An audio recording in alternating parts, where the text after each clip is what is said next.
In this week's episode of Triple T, Elvis was kicking ass. He is It's Now or Never. Because it's like little Jack Horner sat in the corner, eating his cherry pie. I didn't put in a thumb. I didn't pull out a plum. I guess I'm not as great as he. Whoa. Kind of want to listen to this now. It's like a stutter, but it's like more of that repetition, just to get like that earworm. Give me nah. Give me some nah. We did it. We're back. Episode 214, the 214th time on a Tuesday there's been an episode, whether it's live, whether it's pre-recorded, but we did it. And by we're not French, but it's me, it's Matt, it's Beard Laws, and joining me is Goo. I'm not German, but I am good. Ooh, 9? It's almost at the time of the recording if you were in Tejas or maybe Ohio, but nobody cares about Ohio. Either way, Burley, the Yo-Yo King, is taking the week off, but he'll be back next week, so we're going to have to try to fill, I'd say, some big shoes, but he doesn't look like a guy that's got big feet. I don't know, what size shoe you think he's got? Ooh. 10? Think he's a 10? I think he's an 11. 11? We'll meet in the middle. Burley with his 10 and a half shoes. We're going to try to step in and do some music, and I was just kind of looking through our sheet, and I said, where do we need to land? And I said, lots of 1930s, and I said, nope. And then I said 40s, and I said, nope. There seemed to be a little bit of a gap around late 50s, early 60s. So I said, hey, let's do 1960. So today we're going to time travel back to 1960. If you lived through the 60s, let us know. You're probably not much on the YouTubes. If you were born in 60, you're pretty old. Just kidding, because I'm getting old as well. But either way, this one's going to be pretty good. We're going to talk about movies with Gute Time Travel and Totals. We're going to talk about the prices from 1960 to today. We're going to kind of free flow some music, and we're going to talk about some random stuff, and this is going to be fun. I think we just jump right into it. What do you think, man? Let's jump into it. Let's jump into it. And if anybody that's listening wants to pick a year, apparently. So I don't get it. Like when I ask people, hey, pick a random year. Why does everybody naturally go, my birth year? That's what almost every, I want to go 1980 something. It's like we have extensively covered the 80s and the 90s, and we still have more in the tank because everybody just wants their birth year. Maybe. Is that a thing? Maybe like you want to know everything about your birth year? I don't know. It's fun. It's all about themselves. If you can make something at the altar of yourself, then it'll work. So I know I don't know if this is the social norm of all the 80s stuff, like Stranger Things, and a lot of like Hollywood jump to the 80s stuff for like nostalgia factor. Mm-hmm. But it's like it's there. It works for some odd reason. We were watching. You ever seen that the show The Floor? It's like a trivia show. And so what it is I want to say 100 people. I don't know what it is. And they all have this little square. And they all come in with a category. So say your category is survival skills and my category is sports or something, right? Or movies and sports. I don't know. So you come in, and if somebody challenges you or whatever, like if you're in a space next to them, and then you go up, you do the questions. So they put it on the TV. And whatever you see, you blurt out. And you have so many seconds. And whoever runs out of time loses. And if you win, you take their square. And the whole point is one person's going to own all of the areas. So we were just watching it. And there was somebody had a category of Gen Z. And the kids are like, what's Gen Z? And I'm like, don't worry about it. What is it? So I'm like, all right. It was like 97 to 2012 or something. I didn't know off the top of my head. I had to look it up. I don't know any of those things. And they're like, So it was a bunch of people that were born in that era, like actors, stuff that was popular and all that stuff. And that was the category. They would show a picture of, the chunky kids from Stranger Things, and they had to guess the actor's name. But if you didn't, you could pass. And if you pass, then you lose 3 seconds off your time. So it's an interesting show. We watch it with the kids, and then next thing you know, everybody's yelling at the TV. And I'm like, stop yelling. They can't hear you. I know. It's like Jeopardy, but no one says what is. Yeah. Who is? What is? But there was a guy on there that was kind of cool. There was this bearded guy, and I'm like, oh, who's it? So I looked into it, and it tells you their profession and where they're from or whatever. And he said he's a comedy podcaster, and I'm like, So I looked it up. He's got like 3,000 followers on Instagram. So I'm like, oh, I'm gonna follow the guy. He's on season 2 of The Floor. Cool. Check out the podcast. Something in Wizard. You think I'd remember, but I don't. They are a 0.5% podcast in the world. I'm like, okay, because I'm like, this guy's making a living being a podcaster. I'm jealous. It looks like, yeah, they're probably making enough money to be a podcaster for a living. So I'm going to try to give it a listen to, see what it's about. I'm assuming with Wizard, it's maybe nerdy type stuff, I but imagine, yeah. I It's don't a spot. exactly.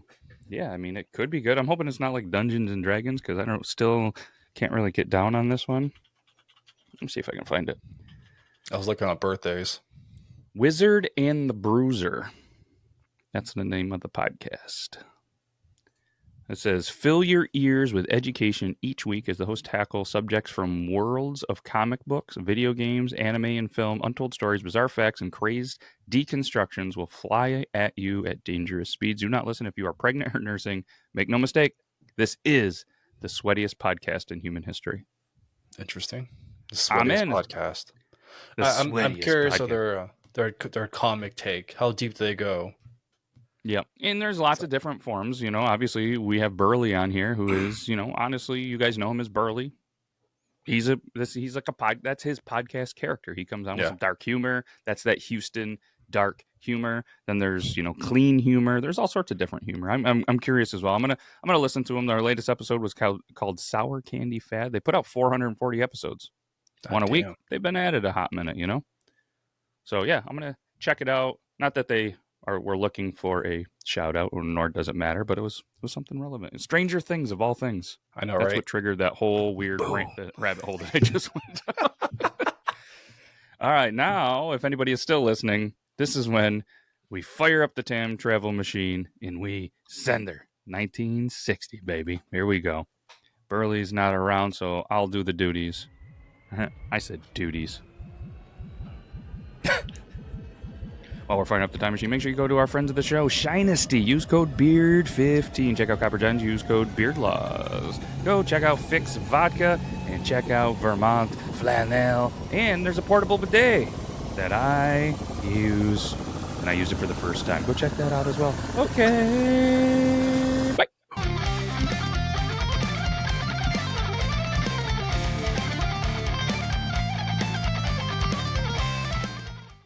Ooh, we did it. 1960. Wowza. Kulo Clean was the portable bidet that we use. Thought I had one in the studio, but for whatever reason, no, I'm telling you, and I don't know if you're team bidet or not, and I'm sorry for anybody listening. This could be the shittiest moment of your day listening to us, but it's a portable bidet that goes on any water bottle. So Kulo Clean sent 6 of them, and it just goes on. And like I said, I wish I had one, but they're over there and I can't reach them. So you just put them on, and then with the full water, and you just turn it over and squeeze. Apparently there's still water in there. It's all over my leg now. That sucks. But then you just squeeze super hard, and it squirts pretty decent. I was out and about, and I knew that we were going to be eating out, and with my stomach issues, I was like, I gotta poop. So I brought it, had the water bottle. I'm telling you, it works. Yeah, I've never had tried any of the bidets. I guess I'm curious to, but I don't know. So here's my thing. Like you probably, well, you do have a much better diet than most.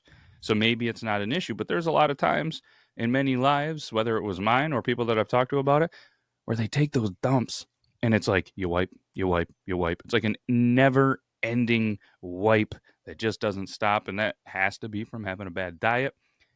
And it's just terrible. You're out and about traveling and you're using terrible toilet paper all the time. Then you start getting sore because you're sitting.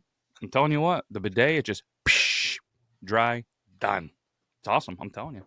I have 3 bidets and only 2 toilets. I dig the concept. So it's good. Now I got a portable one. So, and for me, it's like camping and stuff. I go camping for 6, 7, 8 days, pooping wherever. Gets a little sore down there. So hey, better sorry than wait, no. Better to have it. It's better to have it than be sorry. 100%, exactly. And then everybody's like, "Who's the bidet company that their friends are sponsored by?" None. That was just all right. Let's go to 1960. Let's go here. Where do we want to start off? Let's start off with some music. This is what Burley usually jumps into. I just went to pitchfork.com because I thought it was a fun name on a website, and I was like, hey, what are some of the top songs of the 60s? And I know you got some tabs open, but this list had the Oh no, that's the '60s. Come on, Pitchfork. So the what do you got over there? Yeah, so I went to Wikipedia real quick, and I the biggest like single hits that year. I mean, Elvis was kicking ass. He has "It's Now or Never." That was Are you lonesome tonight? You have the Chubby Checker, the Twist. Oh, the Drifter. Let's twist again. I know that one. The Drifter, Save the Last Dance for Me, and Johnny Preston, Running Bear. Running Bear. I don't think I know that one. But yeah, there's There's a lot. What about Itsy Bitsy Teeny Weeny Yellow Polka Dot Bikini? That was 1960. Yeah, Dalida. I think this one says Brian Hyland. Oh, I see it. Yeah. Yep. And then there's another one, Itsy Bitsy Petite Bikini by Dalida. A lot of bikini. Was bikinis? When did the bikini come out? Was it like a thing? Two-piece? Let's see. Yeah. When? Huh. When was a two-piece bathing suit invented? Apparently, it was 1946. It has nothing to do with 1960. I wonder why it was such a big thing there. That's interesting. Brenda Lee in 1960 had 4 songs on the year-end Hot 100, as well as Bobby Rydell. The number one song, the year-end of 1960, was Theme from a Summer Place by Percy Faith. Never heard of it. Me neither. There is a lot of music on this. I listen to music, and there's been some years that I'm like, this is pretty good. There is some good stuff. This is a year that's not going to land pretty high on mine, and I'm sure there's not even a lot of people that are listening being like, 1960, are you kidding me? Look at these bangers. I know, right? I mean, obviously we know Elvis. Yeah. You've heard of the Everly Brothers, at least I have as well. Mm-hmm. Roy Orbison. We've heard of Chubby Checker. Buddy Holly. Yeah. Buddy Holly. True Love Ways. Connie Stevens. I don't know a lot of the songs, but I know of her. You know what I mean? Mm-hmm. The Drifters. I know them. Conway Twitty. Oh, yeah. And we know Conway Twitty. I'm just looking through this whole thing. That's about all the people that I've heard of. Oh, Fats Domino. Ray Charles. Georgia on My Mind. Oh, that's okay. Yep. That's down there. We know Ray Charles. Should have seen that one coming. What else we got here? Yeah. There's a lot of songs that Cherry Pie by Skip and Flip. The original? That's what I was wondering if it was the original. It was a song written by Joe Josiah and originally performed by Marvin and Johnny in '54 as the B-side to their single TikTok. Skip and Flip, Cherry Pie. I'm thinking the American lyrics. Pie. The hell? I was thinking, she's my cherry pie. Okay, yeah, that one. That's the first thing that popped into my brain. It can't be anything like that. Let's see what the lyrics are. Only 2 minutes long. Let's see here. No, it's different. Definitely not. It says, na na na, na na na, whoa, whoa, na na na, na na na na, whoa, whoa. This isn't me listening. I'm the lyrics. That's how it comes to mind. And it's cherry, na na na, cherry pie, na na na na, cherry, na na na na, cherry pie, na na na na, sugar, na na na na, sugar plum, na na na na na na na. Huh. Like little Jack Horner sat, and I wonder if this person had, and this isn't, what's the stutter? Like they have a stutter? Because it's like little Jack Horner sat in the corner eating his cherry pie. I didn't put in a thumb. I didn't pull out a plum. I guess I'm not as great as he. Whoa. Kind of want to listen to this now. It's like a stutter, but it's like more of that repetition, just to get like that earworm. Give me na. Give me some na. What the fuck? Play Cherry Pie on Amazon Music Unlimited. I don't think I have Amazon Unlimited, so can't play it there. All right, Curiosity's got the best of me. I'm going to play this on the YouTubes from Mr. Suitcase. I'm listening to my ears. Okay, I was like waiting for something. I'm like, I don't hear anything. Oh, it's that. Burley would hate this. All right, let's just share the screen. Why not? As long as it's not crooning, so. Yeah. This it's up there. Here, let's share the screen. let the old Gute listen to a little bit of the cherry pie. Skip and flip, everybody. Whoa, whoa, cherry, cherry pie. Cherry, cherry pie. Cherry, This is cherry pie. That's good Yeah, for that's- music kind of torture. If you wanted to torture somebody via music, right. drive There's someone the part insane. about Little Jack. Yes, cherry, cherry pie. I didn't put in a thumb. I didn't pull out a plum. I guess I'm not as straight as he. Whoa, whoa, give me. Some dark humor waiting there. There is a lot. 1960. I don't know about you and your music. Yeah, I'd say it's like more kind of like the movies too. It's like more of like the transitional period, like is like energy rock, rock and roll from the 50s, and like it's the year of like innovation, like momentum. Like this is a good basis for music to evolve in the 70s and 80s to what it is, I think. Yeah. I don't know.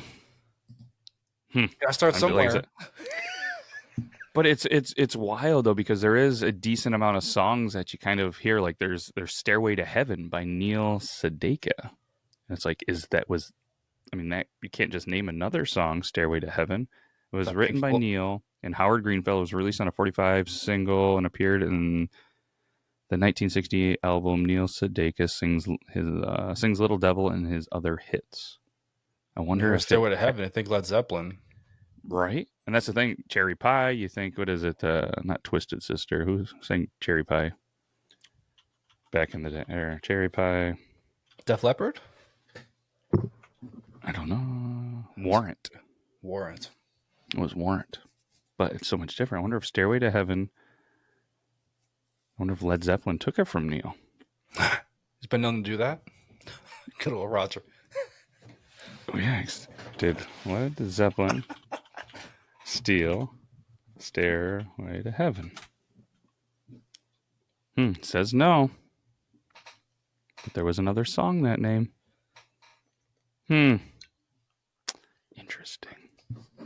Interesting. I hate to say this, but I think I'm over 1960 in music. Same here. There's just not a lot there. And what's the saying? There's no point in kicking a dead horse. Yeah. I feel like we're not going to kick any of the horses anymore. We're going to move on. Burley missed a good one. Yeah. It would have been interesting to see when he was looking for Gute what he would have thought about these songs. I mean, I'm going right into my live rating right now. 1960. You're getting like I'm going to give it a 31.2. That's the first number that popped in my head. I was thinking That's 10. what you get.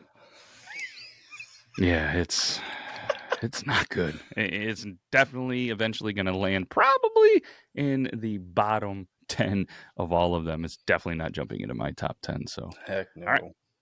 Let's switch gears a little bit. Let's do some birthdays. Let's do some birthdays. Yeah, you got some birthdays. Who was born in 1960? So you got Diego Maradona, soccer player from Argentina. You have Hugh Grant. You have Bono. No. Damon Wayans. When somebody says to them, "Does it happy birthday?" Does he go, "You too"? Yeah. Oh, that's funny. You have Jane Lynch, Antonio Banderas. Oh, who's Jane Lynch? Why does that sound familiar? Let's see. What was she in? Jane Lynch. She's an actress. Ah, okay. Yeah. She was in what's that show? Glee. Yeah, that's What's is the that what music it is? show? She was. Let's see. She's even got a Hollywood Walk of Fame thing. I think Known she's- for starring and recurring roles in comedic television. She got a Golden Globe. She was in Glee, Weakest Link. Talladega Nights. She was Ricky Bobby's mom. Or, She was in 40-Year-Old Virgin. Maybe that's what Yeah. I'm thinking. I was trying to think of it. She looks familiar from a TV show. I wouldn't have seen her in The Weakest Link. Anyway. With a British accent. You could pull it off as a double. She is funny. 40-year-old virgin is where I'm thinking that I remember seeing her. So you have a couple other ones. You have Stanley Tucci. You have Colin Firth. You have Jean-Claude Van Damme. Ooh, Jean-Claude Van Damme.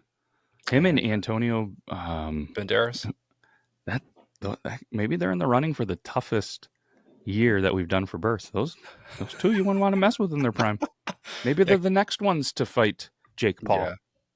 Yeah, Kathy Griffin. Kathy Griffin. She's still around? Yeah. Because it was good for her. Because if you were born 60 years, you're 64. That's not old. So James Spader, and to transition to sports, John Elway. Oh, lefty! I'll never forget. What's the first thing that pops in your head when you think John Elway? Broncos Super Bowl. Remember, wasn't it him that got hit and did the helicopter spin, trying to go to the goal line? I picture him. I picture Troy Aikman doing that.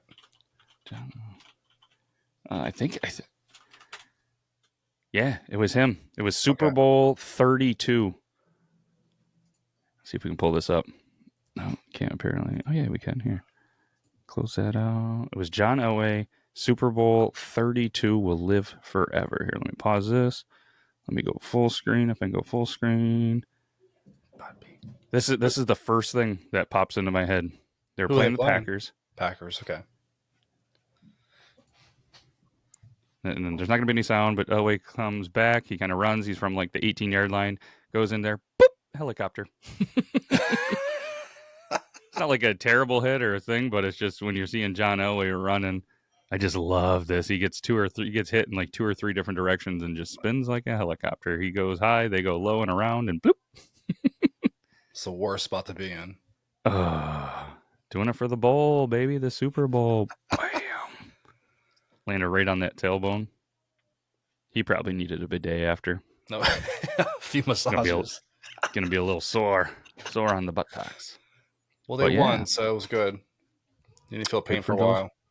Good for those Bronco fans. I only know 2. I got a cousin, Andy, who's a Broncos fan, and Brandon J. McDermott are the only real Bronco fans that I know. All right. Well, speaking of John Elway and sports, let's go right to sports. 1960. Back-to-back episodes we did where the Pittsburgh Pirates were your World Series champions. So that means next week we have to do 1979 because we're running out of Pittsburgh Pirates World Series. But they defeated the New York Yankees. It was a 7-game walk-off by the one, the only, Bill Mazeroski. And it was awesome. I even have a buddy who named his kid Maz after Mazeroski. So nice. Toronto Blue Jays fan, ironically, but just appreciates good moments in baseball. And it's even more fitting because he hates the Yankees, and his father-in-law and a lot of the family of his love them. So why not name your kid a Yankee killer?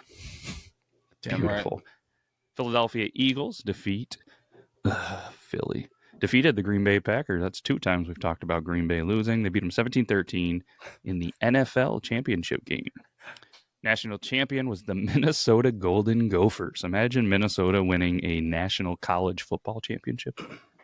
And it's the 60s. It's old school, so it's probably going to be Boston or LA, and it was Boston Celtics. They defeated the St. Louis Hawks 4-3 in the NBA Finals. The Ohio State Buckeyes defeated California in a very lopsided championship game, 75-55. Hockey, because there wasn't a lot of teams still, is Montreal defeated Toronto back when Canadian teams were allowed to win the Stanley Cup. And I say allowed because I keep messing with all my Canadian buddies and being like, well, apparently the cup cannot cross the border because it has not been up there in quite a while. America. But that one in 1960 was Montreal's 5th straight championship. Damn, dynasty. Tampa Bay was close. I think they had 3 not too long ago, but it is it's tough to do, and hopefully there isn't a 3-peat in football in 2024 because that would stink. Floyd, I think the Ravens will get them. You think so? I hope not. I'd rather have a Chiefs Super Bowl than a Ravens. God, I hate the Ravens, but I'm a Steelers guy. You know what I mean? So I can't. At the time of the recording, they play today, and I am not looking forward to it. The Summer Olympics happened in Rome, Italy, USA won the gold. They had Jerry West, Oscar Robertson, Cassius Clay. Have you ever heard of him? He then later becomes some guy named Muhammad Ali. He won the gold in boxing in light heavyweight. Damn. Yep. And Burley wants us to talk about the WWF. So we talk about it. It wasn't officially established until 1963, so a little bit before its time. However, though, in 1960, under the Capital Wrestling Corporation, which then becomes the WWF, eventually prominent champions included Buddy Rogers, who also probably had a top 100 on the 1960 charts. Was a champion and was actually recognized as the NWA World Heavyweight Champion in the Northeast Territory. Back in the day, they had a thing for just naming shit super long. Yeah, they worked on that. Congratulations, you're the NWA World Heavyweight Champion in the Northeast Territory. Exclusive to the West Coast. Probably, though, not because they weren't as lazy as us. You know what I mean? They're, like now, everything's abbreviated, and I feel super old because I don't know what half these kids are talking about. Like, I just rizzed him up. Ha ha ha ha ha. What? That shit drives me nuts. What does that even mean? I don't know. They do something stupid with their hands or something, and it's short for charisma or something. Is that the one? Just rizzed him up. I think it's like flirting or something. Oh, shit. People are like, wow, you guys are so dumb. What is rizzing? Rizz is a slang term that means to charm or seduce someone, especially through verbal communication. I'm going to use that word Often today. used in the context of men pursuing women, but not always. For example, you might say, she's too busy rizzing up that pretty new girl to talk to us. It can be used as a noun or a verb. For example, you might say, she's got riz, or she rizzed him up. Oh, you'll never guess what made it popular. Burley. That'd be cool. If Burley invented the riz, that'd be cool. No, it became popular on the old tickety tock. Oh, shit. It even was named the Oxford English Dictionary's Word of the Year in 2023. I don't like that one bit. Screw that. That makes no sense at all. K-Sinat. Come on. Unbelievable. Come on, man. They also, apparently this person also created other phrases related to Riz, such as W-Riz and L-Riz to describe someone's success or failure in attracting a partner. This world sucks. 1960, I just gave you 3 more points on the music because at least you didn't have rizzing. Unbelievable. All in an attempt to be something original, and they mess up so badly. So badly. Unbelievable. Let's go over, you want to do the prices of things? Yeah, you mentioned St. Louis. How many teams have they lost? They lost basketball, football? I mean, Jesus Christ. Let's look that up. How many sports teams has St. Louis lost? Sports insane. They were home to more than a dozen professional semi-pro. Let's see. How many teams have lost? They've lost the St. Louis Stars. Ooh, there's more. Let me expand this 7 rows. Jesus. Let's see here. They lost every major sport. Have they had baseball before? Yeah. St. Louis, obviously they have the Cardinals. Now, let's see here. Major league teams, St. Louis Blues, the St. Louis Cardinals, and the St. Louis City SC are the ones that are still prevalent. And then there says minor league and notable amateur. That's still there. I want to know what they lost. Where did that go? So definitely the Hawks went to Atlanta. The Rams. There was the St. Louis Stars in baseball left in 39. The St. Louis Terrifiers. There was the Spirits of St. Louis. The St. Louis Bombers. I like that. That was basketball in the 50s. I like that name. Hats must be sick as hell. Right? I don't know. It has I don't know. Google's letting me down right now because it has a list of it, and then all of a sudden it's like, there they go. Where is it here? Former teams. Here we go. They had the River City Rascals, That's a pretty cool name. That was in 93 on the left. They had the St. Louis Browns in baseball, St. Louis Giants, the St. Louis Maroons, St. Louis Stars, St. Louis Terriers, the Spirit of St. Louis Bombers, St. Louis Hawks, the St. Louis Swarm, which were both NBA then IBL.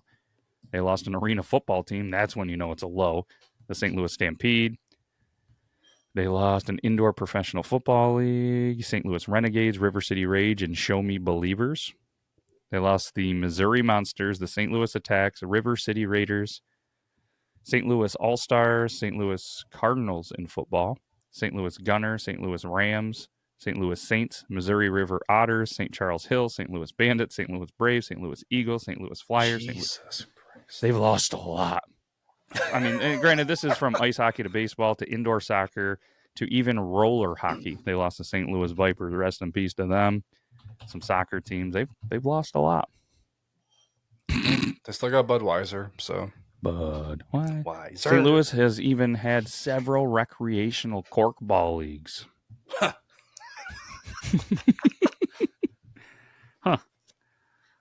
Never played it. Maybe it's fun. I don't know. Corkball. Man, St. Louis. That's no wonder why Euban is a Dallas fan. You got to pick somebody that's not going away. Makes sense now. Being from that area. Huh.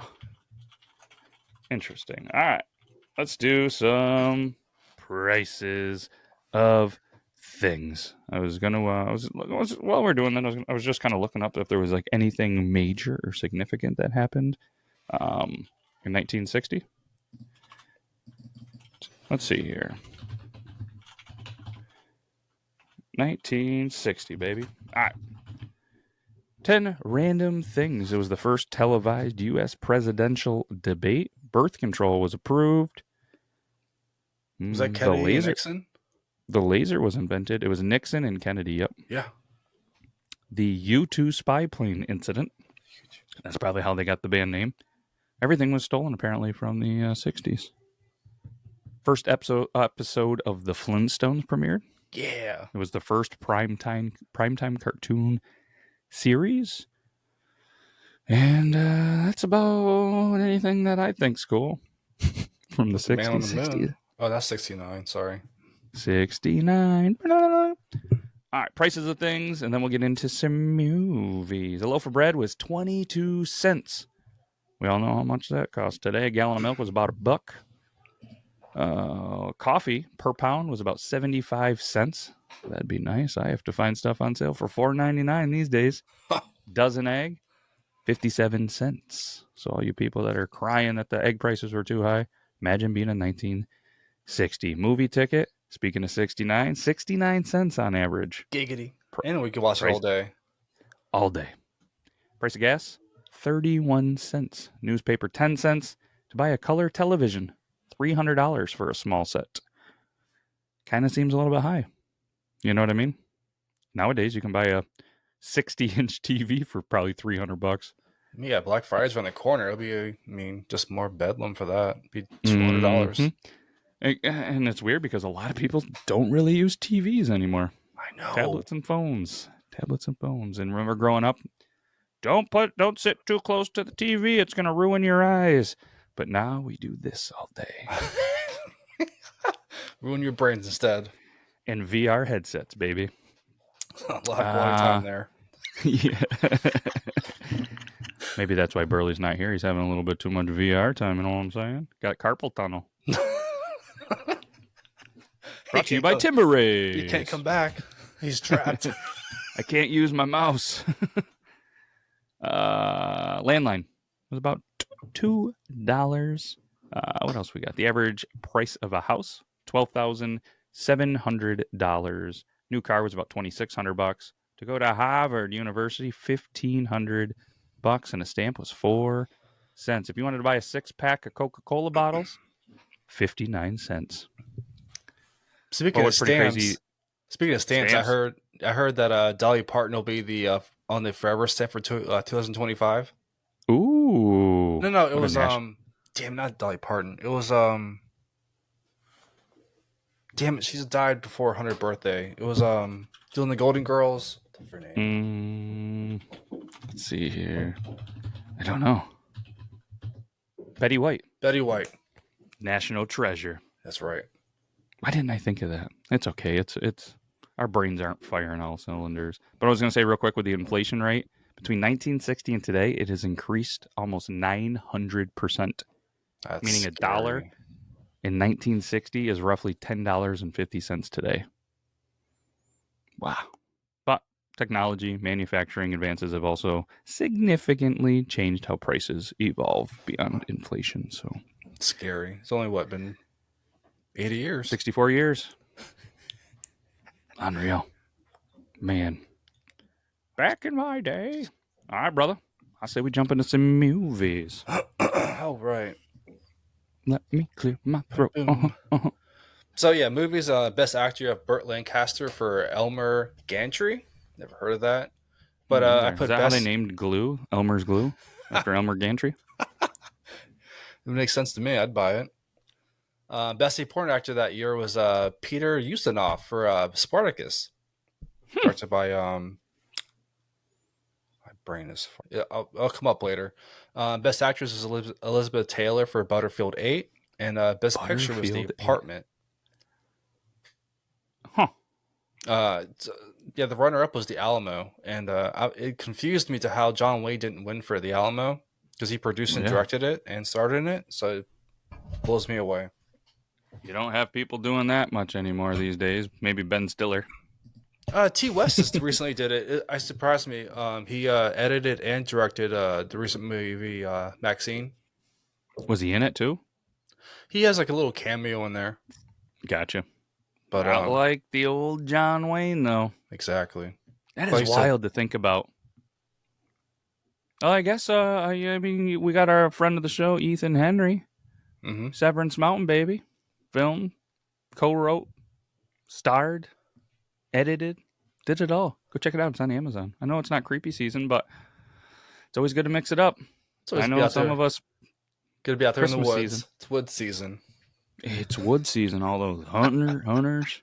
I don't get on the Facebook much, but jumped on because I wanted to see if there was something on Marketplace, and it was just deer, dead deer, Tyson, F Netflix, deer. Turkey. I'm like, out of here. Yep. Goodbye. Back to Mark. Later. Thank you. So some honorable mentions. We have 13 Ghosts, the original one. You have Swiss Family Robinson, the Disney movie. You have Too Hot to Handle, which was pretty much introduced the Pink Flamingo Club and Christopher Lee. This later inspired the movie by Edgar Wright a few years ago called The Last Night in Soho. And you have The Adventures of Huckleberry Finn. Not the best adaptation of it, but it's the start of it. It's the first movie made for that series based off the book by Mark Twain. Yep. A lot of inspiration, I guess, did come from the 60s, from music names and some movie stuff there. That's cool. Oh, yeah. So starting number 5. I mean, all these movies definitely inspired movies to future directors and movies in the future. So, I mean, they're still doing it nowadays. Even like Beetlejuice and other stuff nowadays. Don't say it again. So number 5, you have Village of the Damned, 1960. A chilling and cerebral British sci-fi humor, notable for its eerie atmosphere and influence on future films in the genre. Grab your Tim Ray sunglasses, and because we're stepping into the eerie classic, creepy kids and glowing eyes with minds sharper than razors. Based on the John Windle's novel, The Midwich Cuckoos, the film is a slow burn chiller that gives you questioning if the babysitter is ever worth having. There's 12 creepy blonde kids with glowing eyes and unsettling hive mind, 2 unexplained mass blackouts, 1 terrifying stare down, 4 mysterious pregnancies. Is it an alien invasion or a mass miracle? You decide. Ooh. There's UFO invasion. Yeah. There's UAPs now. There's 3 philosophical debates, nature versus nurture, alien rights, and the limits of science as they try to brace that topic and bring that to the social norm. I like how you're like, you'll question if a babysitter is ever worth it, and it's kind of ironic at the time with where you are in your life right now, and you're going, babysitter is worth it. I don't have one, but goddamn, it would be worth every penny. Yeah. So number 4 of The Alamo, Remember it. directed and starring John Wayne as famously depicting Davy Crockett. Just the story. This just tells the story of the legendary 1863 battle. The small group of Texans stood their ground against overwhelming odds, just to defend the Alamo. There's 185 defenders. There's 3 iconic historical figures from Davy Crockett to Jim Bowie and William B. Travis. The two epic speeches. John Wayne's stirring monologue about liberty. There's 10 cannon fire exchanges, 4 knife fights, 1 legendary coon skin cap. Davy Crockett. 2 romantic subplots, because even in war, there's room for love. Definitely coming too. Always. And there's about 12,000 Mexican troops. At least it felt that way. And just countless waving the Texas flags. Where's Burley when we need it? I know, right? He'd be waving that Texan flag as well. Do you have a raccoon hat? Coonskin? No. I think we talked about it, and I remember you saying you didn't, because remember you were battling with some raccoons on the that were messing with the animals and stuff, and it was still a no. I think we voted you most likely of anybody in the group to have one. Burley second. I'd probably say me or you been third, and Max way last. I gotta change that. I'll get one now. I think it's one thing in buying it. I think making it would be pretty cool.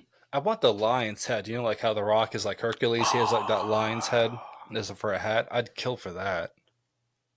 That would be pretty cool. I mean, and here's the thing. I mean, if you buy one, you're not the asshole that just went out and killed a lion for no reason. But maybe they didn't kill it for no reason.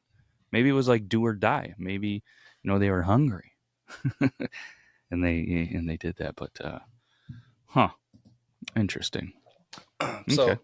Number 3, you have Spartacus. Directed by Stanley Kubrick. And last week we had A Clockwork Orange, directed by Stanley Kubrick. Last week we had Stanley Cooper on, so if you guys want to go back and listen to that episode, it's really good. And then when you figure out we're lying to you, then come back and listen to the rest of this. Yeah.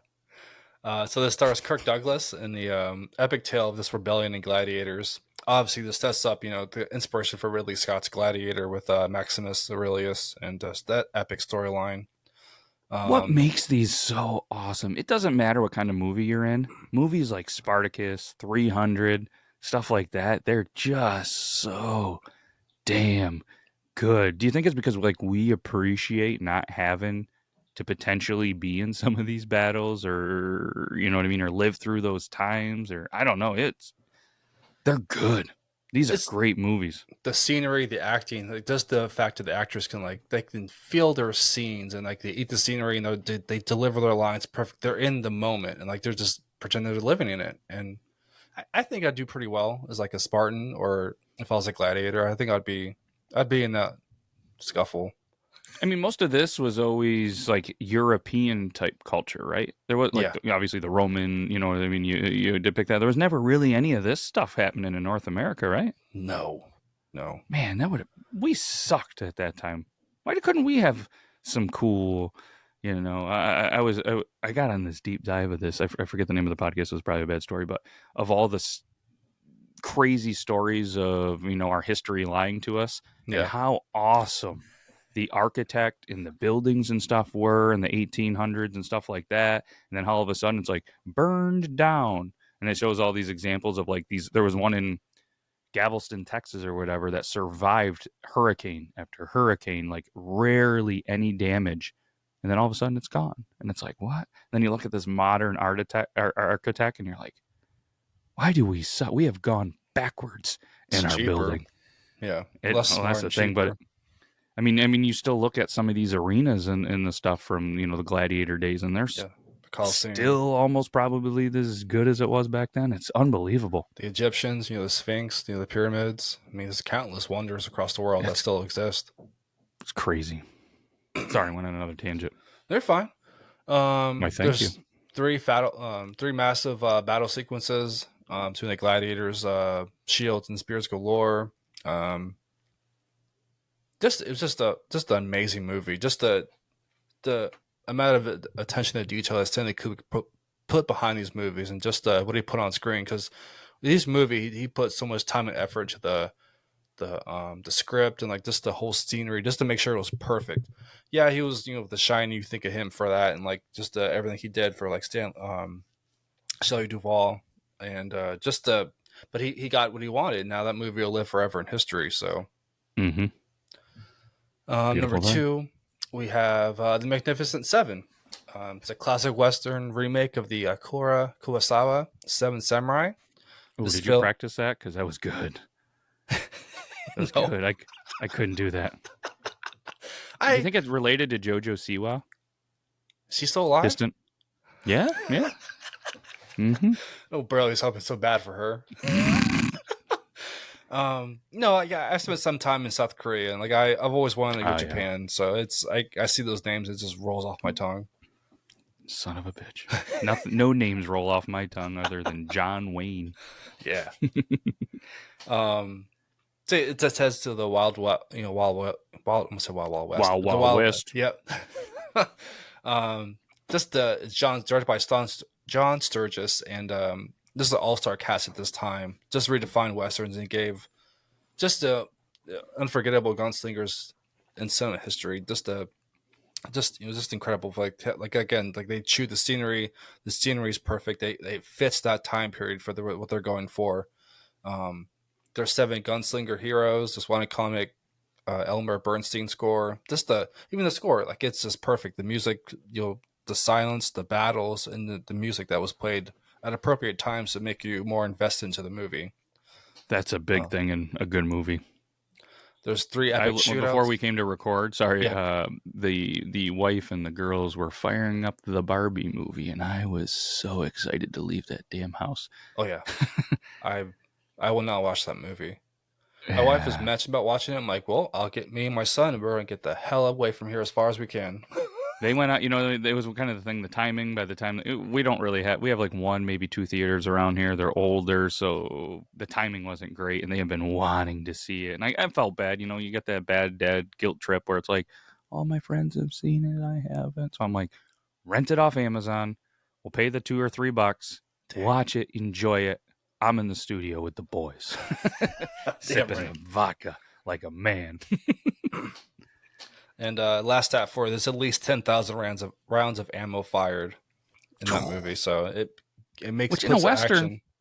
That's a lot. Oh yeah, My grandfather loved Western movies and shows, and I guarantee, and as a kid, my attention span or whatever it is with details to know like which Western it wasn't great, but it was always Westerns and horror movies. Nice. And that's a pretty awesome combo. So speaking of horror movies, my number 1 is Psycho by Alfred Hitchcock. Just a fantastic director as well. I love Hitchcock, his movies. Just it gives a psychological thriller, just an iconic. He does an amazing job getting to that point. The storytelling, the cinematography, even though it's black and white, you can picture yourself there. And just the iconic house on the hill, and just fantastic, true classic. Mm-hmm. So as we check into the Basement Motel, it's a film that forever changed the horror genre with a shocking twist, iconic score, chilling performance by the Anthony Perkins as Norman Bates. It's just a masterpiece that'll keep you on the edge of the seat. If you haven't seen it, or it's definitely rewatchable. Watch it again. Just the music, the violin making that noise as the anticipation of that scene goes up and up. It's magical. Mm-hmm. So you have a terrifying shower scene. That scene took 78 camera setups and 52 cuts and a scream that echo in your nightmares.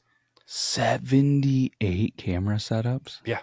52. Wow. Hey, but that just shows the attention to detail to knock it out of the park with this. There's 2 identity crises. Obviously, Norman Bates and his mother. This one peephole. 2 unforgettable twists. 4 murders. A swamp car burial. Terrifying to staircase fall. Just that unforgettable camera work, and just that visual moment. Like you feel like you're falling backwards with him down the stairs. Yeah, it's wild. And that concludes my top 5.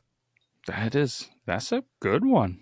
That's much better than the music. Maybe they put all their creative efforts into movies instead of instead of music. No, that's good, man. Let's get out of here. Let's get out of here. Let's head back to 2024, where your dollar is now worth $10.50.